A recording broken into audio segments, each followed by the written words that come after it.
তারা পাহাড় ছেড়ে নিচের দেশে চলে গেছে। আমাদের সমসাময়িক বিশ্বে, যেখানে মানুষ সুযোগের সন্ধানে মহাদেশ পেরিয়ে যায় কিন্তু তাদের শিকড় থেকে গভীর বিচ্ছিন্নতার সাথে লড়াই করে, ক্যারল অ্যান্ড ডাফির সপ্তদশ শতাব্দীর সুইস ভাড়াটেদের মাধ্যমে গৃহের জন্য অনুতপ্ত হওয়ার পরীক্ষা সরাসরি আধুনিক অভিজ্ঞতার সাথে কথা বলে।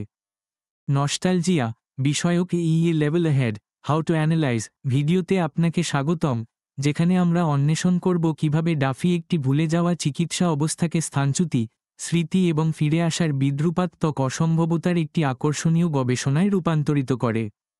কবিতাটি একটি আকর্ষণীয় প্রশ্ন উত্থাপন করে, বাড়ি ছেড়ে যাওয়ার যন্ত্রণা কি মানুষের গতিশীলতার একটি অনিবার্য পরিণতি, নাকি আমাদের আবেগের নামকরণ এবং স্বীকৃতি দেওয়ার ক্ষমতা আসলেই এগুলিকে আরও সংক্রামক এবং ধ্বংসাত্মক করে তোলে? একটি কবিতা বিশ্লেষণ করার সময় একটি গুরুত্বপূর্ণ প্রথম পদক্ষেপ হল কবিতাটির একটি সারসংক্ষেপ জেনে নেওয়া। নস্টালজিয়া এই অসাধারণ ঐতিহাসিক সত্যের উপর ভিত্তি করে তৈরি যে, একসময় গৃহের প্রতিকূলতাকে একটি সম্ভাব্য মারাত্মক চিকিৎসা অবস্থা হিসেবে শ্রেণীবদ্ধ করা হতো। সপ্তদশ এবং 18 শতকে বিদেশি নিম্নভূমিতে যুদ্ধরত সুইস ভাড়াটে সৈন্যদের মধ্যে এত তীব্র লক্ষণ দেখা দেয় যে সামরিক চিকিৎসকরা নস্টালজিয়াকে একটি প্রকৃত অসুস্থতা হিসেবে স্বীকৃতি দেন যা চিকিৎসার প্রয়োজন। ডাফি এই চিকিৎসা ইতিহাস ব্যবহার করে স্থানচ্যুতির সার্বজনীন বিষয়বস্তু অন্বেষণ করেন, যা 6 বছর বয়সে স্কটল্যান্ড থেকে স্ট্যাফোর্ডে চলে যাওয়ার তার নিজের শৈশবের অভিজ্ঞতার সাথে শক্তিশালীভাবে অনুরণিত হয়। কবিতাটির গঠন 3টি যত্ন সহকারে তৈরি স্তবকের মাধ্যমে অবস্থার অগ্রগতি প্রতিফলিত করে। শুরুর স্তবকটি ভাড়াটে সৈন্যদের তাদের পাহাড়ি মাতৃভূমি থেকে ভিনগ্রহের নিম্নভূমিতে অবতরণকে প্রতিষ্ঠিত করে, জোর দিয়ে যে স্থানচ্যুতি এমনকি মৌলিক সংবেদনশীল অভিজ্ঞতাগুলিকেও কিভাবে প্রভাবিত করে। এখানে ডাফি আদর্শিক, উচ্চ, সূক্ষ্ম বাতাস এবং নিস্তেজ কাঁচা মুদ্রা এবং নির্বাসনের অদ্ভুত খাবার এর মধ্যে পদ্ধতিগত বৈপরীত্য তৈরি করে, ভুল এর জোর দিয়ে পুনরাবৃত্তির মাধ্যমে এই স্বীকৃতি তৈরি করে যে গৃহের প্রতিকূলতা তাদের হত্যা করছে। দ্বিতীয় স্তবকটি গুরুত্বপূর্ণ রূপান্তরকে চিহ্নিত করে যখন অবস্থাটি তার নাম নস্টালজিয়া পায় এবং কিভাবে স্বীকৃতি কষ্টকে বৈধতা দেয় এবং ছড়িয়ে দেয় তা অন্বেষণ করে। ভৌগোলিক রূপকটি ভারী বাতাস এর উল্লেখ দিয়ে চলতে থাকে, যেখানে স্তবকটি শৈশবের স্মৃতির মর্মস্পর্শী চিত্র তুলে ধরে, মেয়েদের সাথে দেখা, লম্বা ঘাসে হারিয়ে যাওয়া বল খুঁজে বের করা। এই অংশে নস্টালজিয়াকে মিষ্টি বেদনা হিসেবে প্রকাশ করা হয়েছে, যা আনন্দের সাথে দুঃখকে একত্রিত করে। শেষ স্তবকটি নামক অভিজ্ঞতার সংক্রামক প্রকৃতি প্রদর্শন করে যখন নস্টালজিয়া সৈন্য থেকে বেসামরিক লোকেদের মধ্যে ছড়িয়ে পড়ে, পুরোহিত এবং শিক্ষকরা তাদের নিজস্ব ধরনের গৃহকালীন অনুভূতি অনুভব করতে শুরু করে। কবিতাটি ধ্বংসাত্মক বিদ্রূপের সাথে শেষ হয় যখন একজন ফিরে আসা ভাড়াটে সৈনিক আবিষ্কার করে যে তার স্মৃতি সবকিছু একই হিসাবে সংরক্ষণ করলেও তার অনুপস্থিতিতে বাড়ি নিজেই স্বীকৃতির বাইরে পরিবর্তিত হয়েছে। উল্লেখযোগ্যভাবে এই শেষ স্তবকটিতে 10টি লাইন রয়েছে, যেখানে অন্য দুটিতে 9টি রয়েছে, যা এই সমাপ্তি স্বীকৃতিকে জোরদার করে। এরপর আমরা কবির ব্যবহৃত ভাষা, চিত্রকল্প এবং কাঠামোর নিবিড় বিশ্লেষণের মাধ্যমে অর্থের নিবিড় বিশ্লেষণে গভীরভাবে প্রবেশ করব। স্তবক 1 অবতরণ এবং পদ্ধতিগত ভুলতা শুরুতেই আক্ষরিক এবং প্রতীকী উভয় ভূগোল প্রতিষ্ঠা করে, তারা পাহাড় ছেড়ে নিচের দেশে নেমে গিয়েছিল। লক্ষ্য করুন ডাফি কিভাবে ভৌগোলিক চিত্রকল্প ব্যবহার করেন যা আক্ষরিক এবং প্রতীকী উভয়ভাবেই কাজ করে।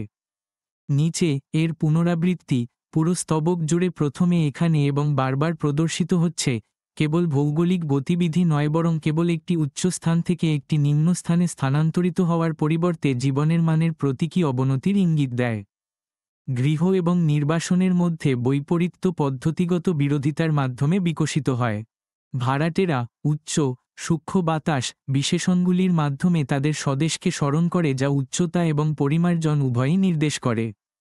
এই আদর্শিক স্মৃতি তাদের বর্তমান বাস্তবতার সাথে তীব্র বৈপরীত্য, নিস্তেজ কাঁচা মুদ্রা, অদ্ভুত খাবার। তারপর আসে গুরুত্বপূর্ণ প্যাটার্ন, ভুল স্বাদ, ভুল শব্দ, ভুল গন্ধ, ভুল আলো, ভুল এর অবিরাম পুনরাবৃত্তি ছন্দবদ্ধ জেদ তৈরি করে যখন জীবনের সূক্ষ্মতার পরিবর্তে জীবনের আরও মৌলিক অংশ এর উপর মনোনিবেশ করে। এগুলি হল ইন্দ্রিয়, খাওয়া, শ্বাস নেওয়া, উপলব্ধি করা পরামর্শ দেয় যে স্থানচ্যুতি এমনকি মৌলিক অভিজ্ঞতাগুলিকেও বিজাতীয় বোধ করে। চিকিৎসা বক্তৃতার দিকে পরিবর্তন তাৎপর্যপূর্ণ প্রমাণিত হয়, তাদের এখানে ব্যথা ছিল।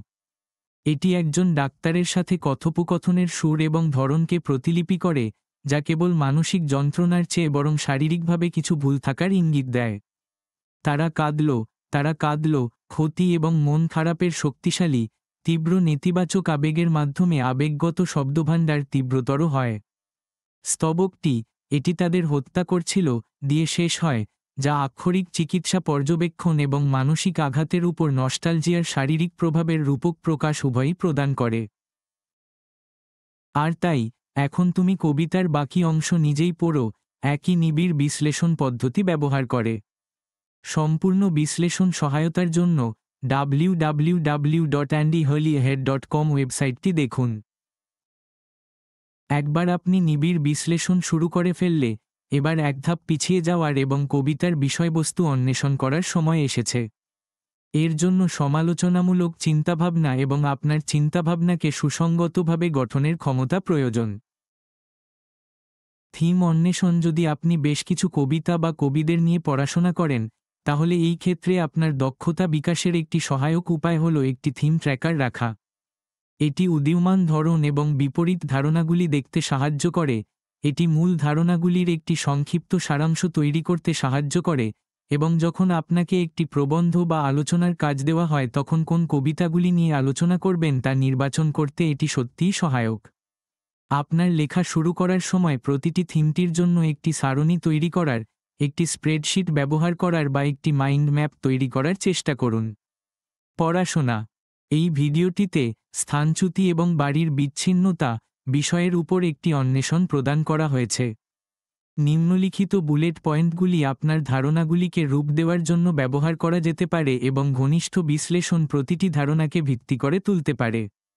পরিচিত পরিবেশ ত্যাগ করা সবচেয়ে মৌলিক সংবেদনশীল অভিজ্ঞতাগুলিকে প্রভাবিত করে, ভুল স্বাদ, ভুল শব্দ, ভুল গন্ধ, ভুল আলো, শারীরিক স্থানচ্যুতি আধ্যাত্মিক এবং মানসিক অবক্ষয় তৈরি করে, যা পাহাড় থেকে নিম্নভূমিতে ভৌগোলিক অবতরণ দ্বারা প্রতীকী হয়।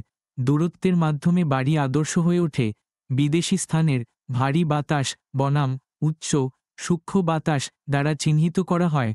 অর্থনৈতিক প্রয়োজনীয়তা মানুষকে সামরিক পরিষেবার জন্য পরিচিত পরিবেশ ত্যাগ করতে বাধ্য করে, যা বেঁচে থাকা এবং নিজের মধ্যে অনিবার্য দ্বন্দ্ব তৈরি করে।